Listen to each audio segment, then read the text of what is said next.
Good morning. Today is Thursday. It's May 12th. I'm Katrina Smith. And I'm Jason Polish. We'll get to all of the breaking news in just a moment. But first, we bring Sam in to help us plan our day. Gorgeous day ahead once again. It is, and it's going. New Hartford police officer is the first witness in the murder trial of Word of Life defendant Sarah Ferguson. The officer narrated graphic pictures he took of victim Lucas Leonard, who was beaten to death inside of the Word of Life church. News Channel continue to follow that breaking news we first told you about last night at 11. Utica police continue to investigate a shooting in the Columbia Square area. Here's a look at the suspect, Luis Sotomayor of Miller Street in Utica. And what we've learned in the past 24 hours, the targeting of the victim had little, if nothing, to do with his job. The name of the suspect who shot two Troy police officers. Those officers were responding to a suspected carjacking last night around 10 right now. Good afternoon. I'm Katrina Smith. Jason has the day off. An update on that breaking news we first told you about this morning at daybreak and sunrise. Here's a look at the scene of a shooting. And we're following breaking news right now of the city of Utica. Fire crews still on the scene of a house fire on the corner of Leah Street and Dudley Ave. Reporting over Oneida County, Katrina Smith, News Channel 2. You love the Heart Run Walk. I love it because when we had to do a Foursquare in school, I wrote about the Heart Run. What's your favorite thing about the entire event? Giving people high fives. Yeah. And how about you guys too? I like it because it's fun to give out stuff and give people high fives. And you? It's fun to give people prizes, and when we were giving out stuff through the window, we saw a person without a leg, and we ran as fast as we can outside to give her something. Aww. That is so beautiful. Thank you so much, girls. And that right there is the spirit of this community and America's greatest Heart Run Walk. Absolutely. It really is. And these guys are great. And we've got the walkers are going to be coming. With temperatures nearing 90 and meteorologists saying it'll feel like above 90 degrees, it's likely the hottest day of the year. That's why quite a few folks will be heading to local watering holes, lakes, streams, or maybe the pool. The city of Utica has a few options for you. This pool. A small, tight-knit community here in Holland Patton is reeling after the discovery of a body in a backyard. Been up here for around 15, 20 years, and it's weird having something, happen like that, even if I wasn't that close. I had a small dog, and if you drop a small stick outside, the dog would yip. And I didn't hear that dog barking, yipping for, I don't know, for all day, and maybe even like the day before it. Well, police say the body was decomposing for about a month. A next-door neighbor tells us she heard music coming from the house earlier this week, and she saw 17-year-old Austin Parker getting on and off the bus right up until the end of the school year, which was close to June 13th. Another neighbor tells us Austin's friends who went into the house and discovered something disturbing came down to a cafe and asked him to call 911. A couple kids came in and they said, they were a little freaked out, and they said they were looking for their friend, and, they said that we should be concerned, and they were a little too worried to call the police, so they wanted me to do it. So I called up, and I told them, hey, you might want to check it out. A neighbor who has students in the Holland Patton School District says Austin was in the 11th grade. While the superintendent would not comment on this, she did issue a statement. She says, "This is a tragedy. Our thoughts and prayers are with the family, friends, and the community. It's an active police investigation. The school district will fully cooperate with law enforcement." Many unanswered questions remain in this investigation. What were the disturbing circumstances that the teens discovered inside this home? We still don't know, and we may not know that for a while as the investigation continues. For now, I'm Katrina Smith reporting in Holland Patton for News Channel 2. Took a hacker into the coffee shop at Barnes & Noble, with permission of course. You'll be amazed at what we found out in just 20 minutes. There's a fairly significant weakness in people connecting to wireless, wireless access points or even wireless communications in general, where a lot of times it's basically asking for information that it's actually giving out.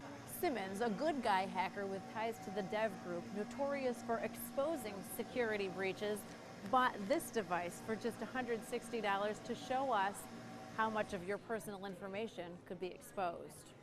Under the host, I can change whatever I want the IP address to be. Like this for this device is 42.1. I can change that to gmail.com.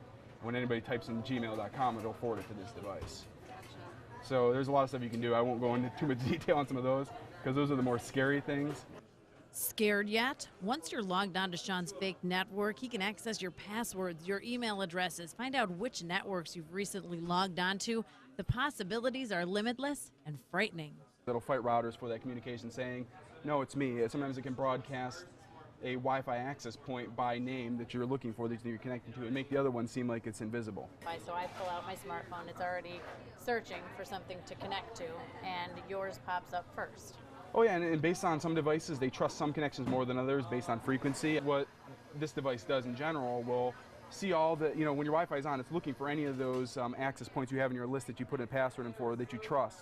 And it's basically looking for those all the time, as long as Wi-Fi is on. This device sees you're looking for them, and basically will say that, yeah, I'm all of those devices. 5 minutes in, at least 30 unknowing devices have already tried to connect to the fake network. He called it AT&T Wi-Fi BN, just 2 letters off from the authentic AT&T Wi-Fi. Utica resident Courtney Benson has fallen victim. I always hear about these things, but I didn't actually expect to encounter it today. It's just like, I'm just gonna log in because Facebook while I'm waiting in line, no problem.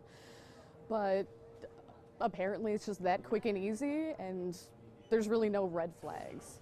Simmons calls himself an ethical hacker. He does this to reveal potential dangers of the internet and technology. He says, sadly, it's as easy as child's play. When industry makes something, whether software or hardware, it's very open at first so that it can do all the things it wants, and then they worry about it after the fact, trying to rein it in so that it's more secure.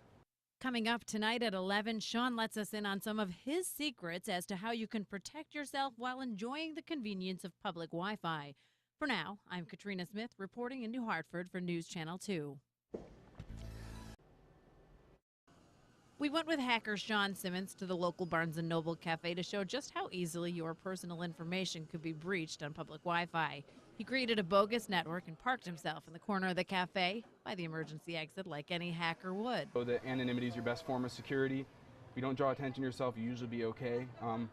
Like I said, people that have this level of knowledge like me, I would, other than the purpose of showcasing it so people know about it, I wouldn't come to a place like this to do things like this.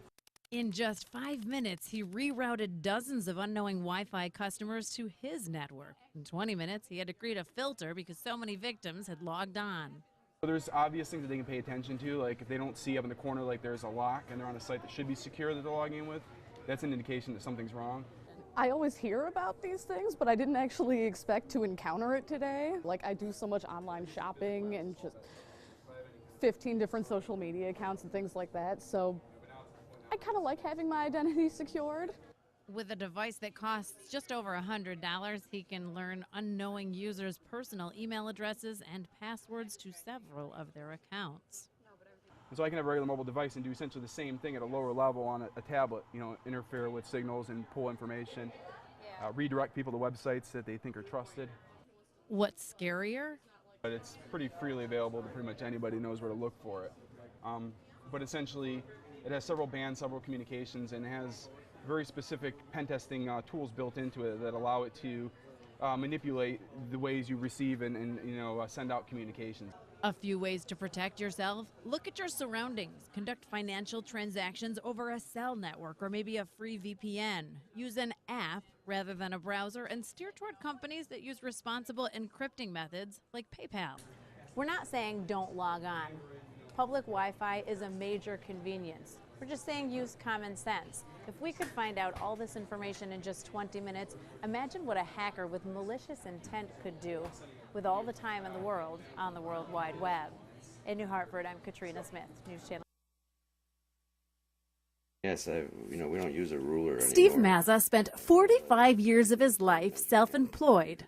That's how he ended up looking for work in his retirement years. In his 6-year career as a nude model, Steve Mazza has had his body drawn some 30,000 times. That's right, 6 years, 7 or 8 classes a week at colleges and arts center. So here's how it began. I was looking for part-time and, a little extra money. A lot of seniors do that. And a friend of mine brought me a newspaper article, an ad from a school that was looking for a mom. Crews still on the scene of a house fire on the corner of Leah Street and Dudley Ave. More than 2 hours after it started, this is at the height of the flames. The first calls came in just before 3 o'clock this morning. We just got off the phone with Utica's fire chief. He tells us an elderly man and his dog were unaccounted for at last check. They were the only ones who lived in the home. Now the teams made an aggressive search and rescue attempt when they arrived on the scene, but a floor collapsed during the blaze and crews had to pull out. That lines up with what neighbors have told us. Neighbors say a 96-year-old man lives upstairs in the home. They tell us he could often be sitting in the upstairs corner window of that home, and that's where they say it appears a portion of the floor collapsed. Right now, a portion of Dudley Ave and Leah blocked off. National Grid was called to the scene to cut off power to the building. Fire crews arrived within minutes of this call. Right now, Utica Fire Chief Russell Brooks is live on the phone with us. Chief, how critical is that response time? Obviously, the response time is extremely critical, and our response time is usually within 2 to 3 minutes, but probably because of the time of the day, this fire went undetected for quite a while, and it was well advanced upon our arrival, and it had extended throughout the entire building. The first crews did enter the building, and they attempted to make a very aggressive rescue attempt. The second floor started collapsing, and there was fire throughout the building, and it was necessary that they back out. And after working from the exterior for a couple hours, they knocked down enough fire to go back in, and they located an unaccounted for victim. And he actually, his bedroom was on the second floor, but he was located on the first floor because the second floor collapsed. And, at this time we're waiting for the coroner and putting out hot spots. Thank you so much, Chief Russell Brooks. Thank you for that update. Again, breaking news, a fire on Dudley Ave in the city of Utica has claimed the life of a 96-year-old man. So we will continue to follow this breaking news for you throughout the morning. Yes. And brand new this morning, rescue crews responding to a crash on Burstone Road.